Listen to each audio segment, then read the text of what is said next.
Gemeinsam zur Ruhe kommen, Einklang finden, ein Licht entzünden und Kirche mal ganz anders erleben am Samstagabend. Wenn Kirchen ihre Pforten gewöhnlich schon geschlossen haben und die Menschen wegen Shopping oder Party unterwegs sind, heißt es jetzt in immer mehr Städten Night Fever. Junge Leute laden die Nachtschwärmer dazu ein, ihre Abendplanung für einen Moment zu vergessen und in der Kirche eine Kerze anzuzünden.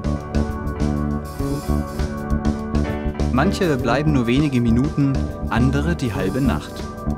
Menschen allen Alters und Glaubens kommen zusammen bei Gebet, Musik und Gespräch.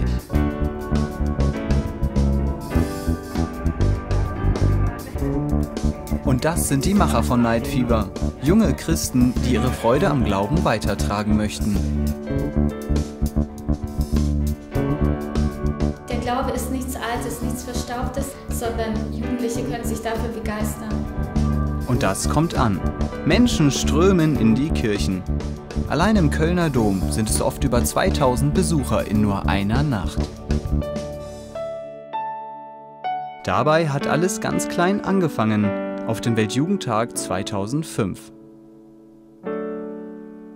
Beim Weltjugendtag 2005 hier in Köln, da haben wir erlebt, dass Menschen aus der ganzen Welt zusammengekommen sind, um ihren Glauben zu feiern. Auch Andreas Süß wurde vom Fieber der Großveranstaltung angesteckt. Basierend auf dem Konzept des Barmherzigkeitsabends der Gemeinschaft Emanuel rief er Night Fever ins Leben. Das Motto: Der Weltjugendtag soll im Alltag weitergehen. Nach dem Weltjugendtag haben wir Night Fever in Bonn gefeiert und haben gedacht, das wäre ein einmaliger Abend. Die Begeisterung dort bei den Helfern war so groß, dass wir gesagt haben, es muss weitergehen. Und das hat sich ja in immer mehr Städten in Deutschland weiter fortgeführt. Jedes Jahr kommen mehrere Städte hinzu, jetzt auch schon im Ausland. Eine schlichte, aber geniale Idee. Die Kirche öffnen und den Menschen Raum geben für einen eigenen Zugang zum Glauben. Und das ganz ohne Predigt oder Ansprache. Ich glaube, das Besondere an Night Fever ist, dass es nicht versucht, Inhalte zu vermitteln. Dass es nicht versucht, einen Vortrag zu geben, einen Glaubenskurs zu geben, sondern dass es einführt in ein Geheimnis. Vor allem Jugendliche und junge Erwachsene zieht es zu später Stunde in die Kirchen. Night Fever begeistert junge Menschen wirklich, weil Kirche da jung und begeistert und froh erlebbar ist. Weil man erlebt, Mensch, Glaube ist was uns wirklich sehr berührt, was uns sehr beschenkt. Also ich glaube, dass man die Menschen beim Night Fever grundsätzlich schon eher erreichen kann als bei klassischen Gottesdiensten, weil sie da einfach sich hingeben können, und zwar so lange, wie sie wollen.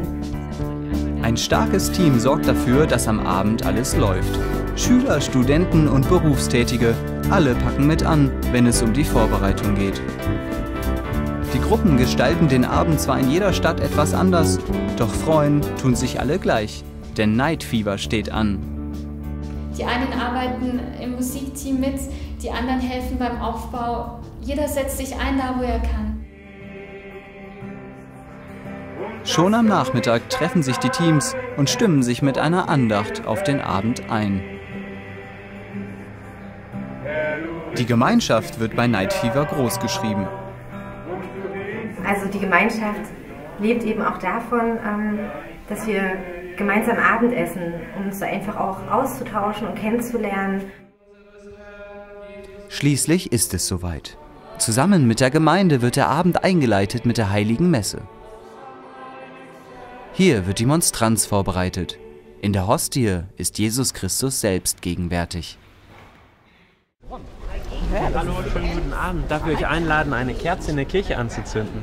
Und was sollen wir damit machen?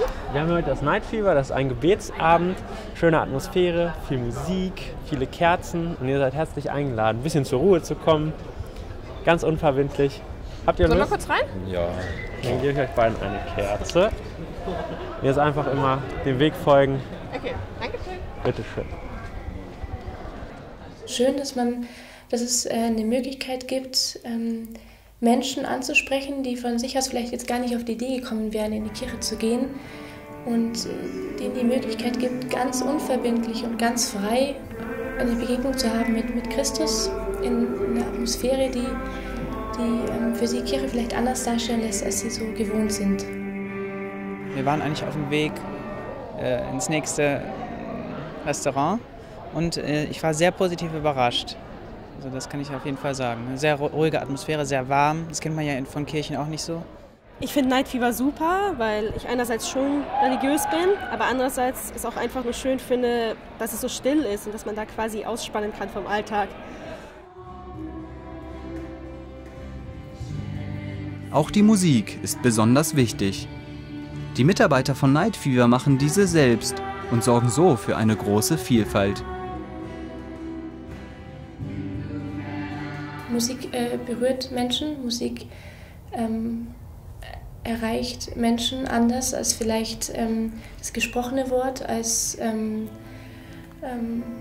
guter Ratschlag, als vielleicht auch ein belehrender Satz. Musik ist immer noch was anderes, es geht tiefer, berührt die Seele.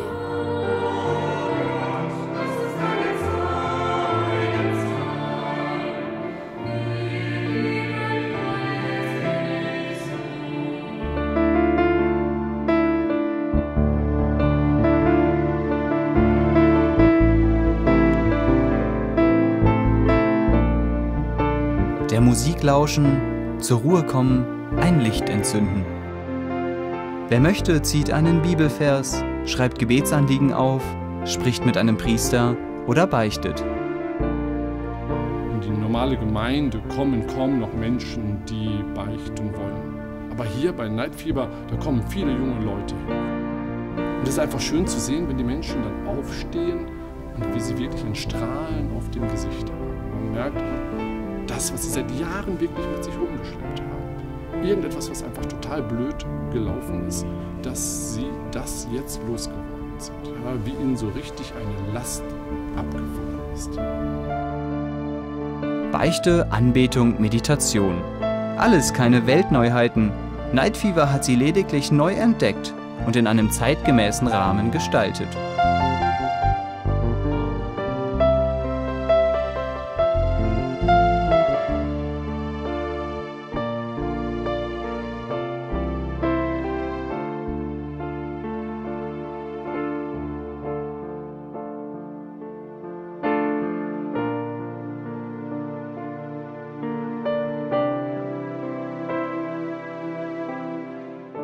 In der dunklen Kirche brennen die Kerzen hell.